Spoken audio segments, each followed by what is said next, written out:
Assalamualaikum warahmatullahi wabarakatuh.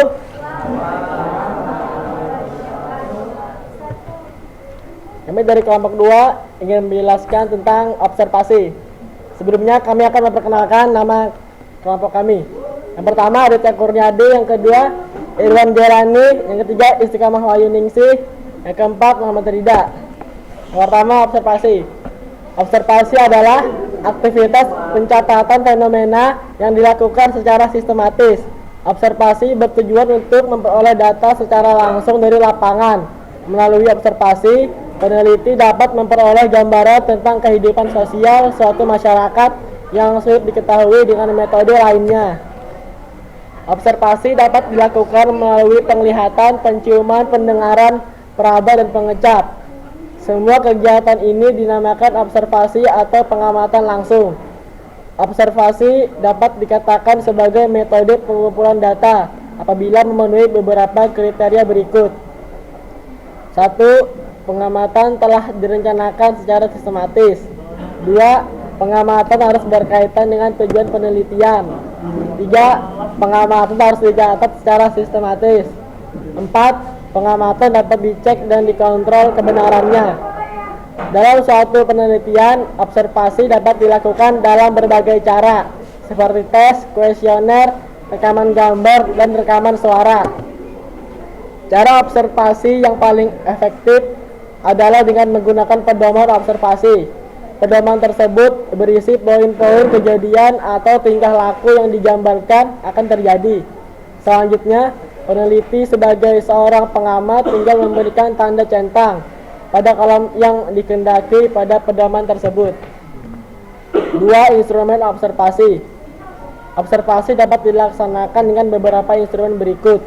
1. Daftar riwayat kelakuan atau anecdotal record adalah catatan acak yang dibuat peneliti setiap kali mengamati kelakuan-kelakuan luar biasa yang ditampilkan responden. Contohnya, dalam pengamatan tentang perilaku agresif siswa, anecdotal record dapat dibuat dalam berikut ini. Agresi fisik, keterangannya memukul temannya dan mendorong temannya ketika marah. Aspek kedua, agresi verbal, membantah perintah guru, memaki temannya ketika menyenggol temannya, mengancam akan memukul jika tidak memberi contekan.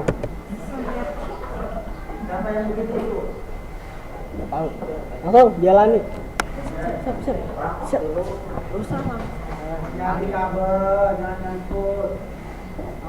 Langsung 2. Skala penilaian.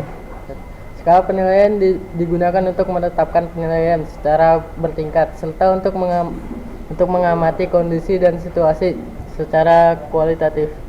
Contohnya pengamatan terhadap tingkat agresivitas siswa. Format skala penilaian untuk pengamatan tersebut dapat dibuat seperti contoh berikut.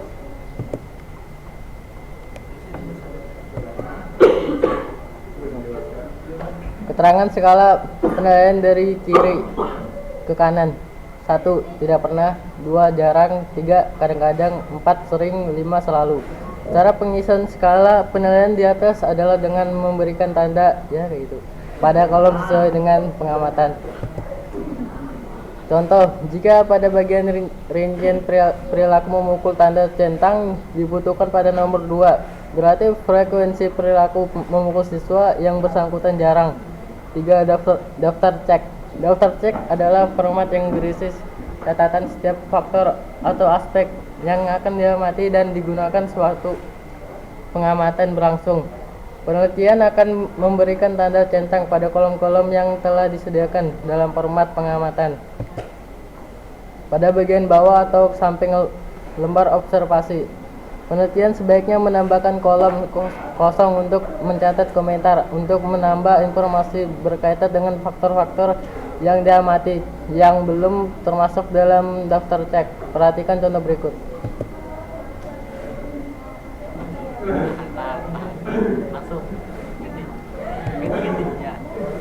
4. Peralatan mekanik. Peralatan mekanik merupakan sarana pendokumentasi peristiwa-peristiwa tertentu yang ditampilkan oleh subjek penelitian dengan menggunakan alat-alat seperti tape recorder, video recorder, dan kamera.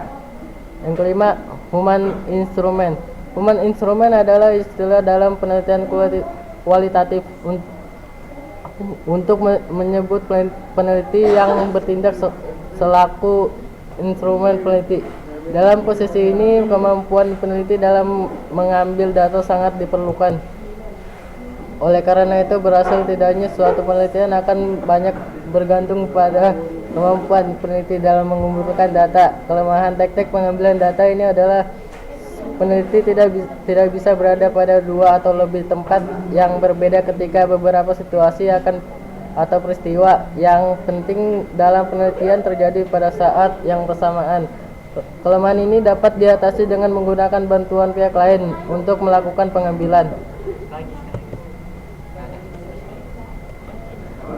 Dalam penelitian kualitatif, data yang dikumpulkan peneliti bukan hanya terbatas pada kata-kata.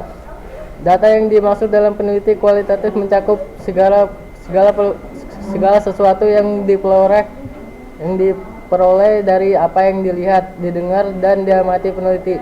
Contohnya catatan lapangan, deskripsi wawancara, catatan harian, foto, dan hasil rekaman, baik suara maupun gambar. Selanjutnya dilanjutkan Aditya. Jenis observasi. 1. Observasi partisipasi. Dalam observasi partisipasi, penelitian ikut terlibat dalam kegiatan yang sedang diamatinya sehingga memperoleh data yang sebenarnya. Jenis observasi ini banyak dilakukan dalam penelitian antropologis. 2. Observasi simulasi. Dalam melakukan observasi simulasi, peneliti diharapkan dapat mensimulasikan keinginannya kepada responden. Dalam melakukan observasi, selain menggunakan peralatan untuk mencatat, digunakan pula beberapa alat bantu lain seperti kamera dan perekam suara. Kelebihan dan kelemahan observasi. Kelebihan. 1. Dapat mencatat hal-hal berikut dan pertumbuhan pada waktu kejadian tertentu berlangsung atau pada saat suatu perilaku terjadi. 2. Dapat memperoleh data secara langsung baik melalui komunikasi secara verbal ataupun non-verbal. Kelemahannya. 1. Diperlukan waktu yang lama untuk memperoleh hasil dari suatu kejadian. Yang kedua, pengamatan terhadap suatu fenomena atau peristiwa yang telah terjadi tidak langsung. Diskusi kelompok terfokus. Diskusi kelompok terfokus atau focus group discussion adalah cara pengumpulan data dengan menggunakan sebuah forum diskusi dengan tema-tema yang telah dipersiapkan oleh peneliti sejak awal. Tujuan utama teknik pengumpulan data adalah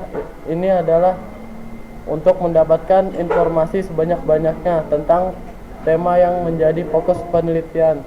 Pada umumnya, pelaksanaan diskusi terfokus dibagi ke dalam beberapa tahap berikut. Yang pertama, pendahuluan. Yang kedua, pelaksanaan kegiatan. Yang ketiga, penutup diskusi. Pengumpulan data sekunder.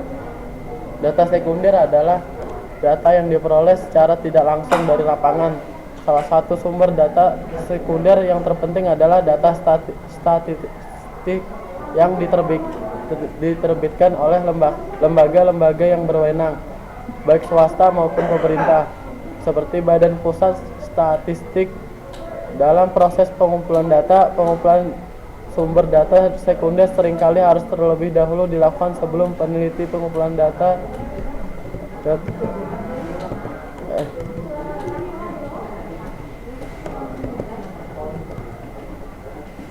pengumpulan data.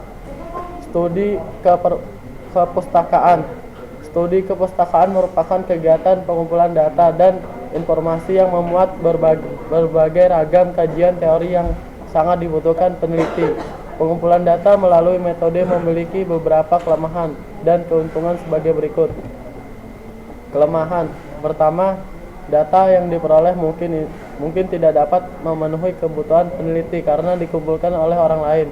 Yang kedua, sulit menilai akurasi data yang disajikan. Yang ketiga, data tidak terlalu relevan dan situasi saat ini.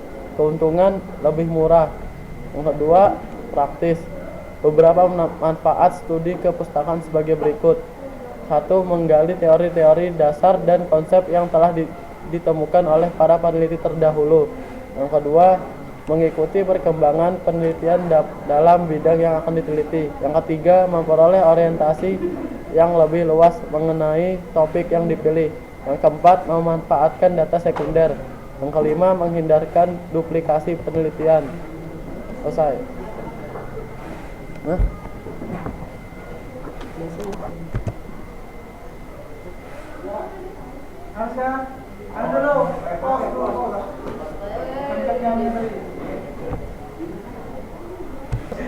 Assalamualaikum warahmatullahi wabarakatuh. Nama saya Aldo Adam Maulana.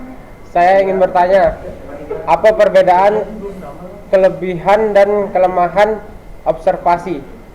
Terima kasih. Assalamualaikum warahmatullahi wabarakatuh. Assalamualaikum warahmatullahi wabarakatuh. Mati. Assalamualaikum warahmatullahi wabarakatuh. Mati lagi.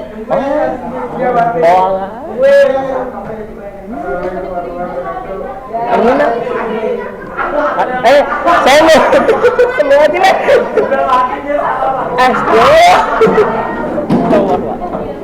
Assalamualaikum warahmatullahi wabarakatuh. Nama saya Jidan Fadil Yukmin. Saya mau bertanya, kalau misalnya kelompok kalian mau mengadakan penelitian observasi, cara apakah yang akan kalian pakai? Pakai daftar riwayat kelakuan, skala penilaian atau daftar cek? Makasih. Assalamualaikum warahmatullahi wabarakatuh. Assalamualaikum warahmatullahi wabarakatuh. Nama saya Maulana Sahar Ramadan.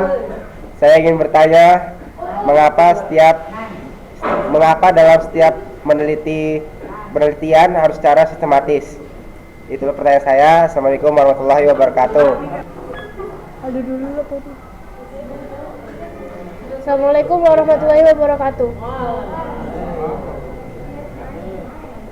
Di sini saya akan menjawab pertanyaan teman saya yang tadi. Itu pertama, apa kelebihan dan kelemahan observasi? Kelebihan dan kelemahan observasi adalah kelebihan observasi. Pertama, dapat mencatat hal-hal perilaku dan pertumbuhan pada waktu kejadian tertentu berlangsung atau pada saat suatu perilaku terjadi. Dua, dapat memperoleh data secara langsung, baik melalui komunikasi secara verbal atau non-verbal. Dua, kelemahan observasi adalah sebagai berikut. Pertama, diperlukan waktu yang lama untuk memperoleh hasil dari suatu kejadian. Dua, pengamatan terdapat suatu fenomena atau peristiwa yang telah terjadi tidak dapat dilakukan secara langsung. Sekarang beralih ke pertanyaan kedua. Tadi ada teman saya yang bertanya, jika saya akan melakukan penelitian, saya akan menggunakan penelitian yang mana? Saya di sini lebih memilih skala penelitian atau rating scale karena menurut saya skala penelitian yang ini lebih cocok untuk saya. Dan untuk pertanyaan teman saya yang ketiga, kenapa apa tadi pertanyaannya? Apa tadi pertanyaannya? Anda dicatat. Ya, nomor 3 tadi pertanyaannya adalah kenapa penelitian itu harus dilakukan secara sistematis agar penelitian yang kita lakukan tersusun dan terencana sehingga menjadikan penelitian yang kita lakukan menjadi akurat. Sekian jawaban yang saya jawab.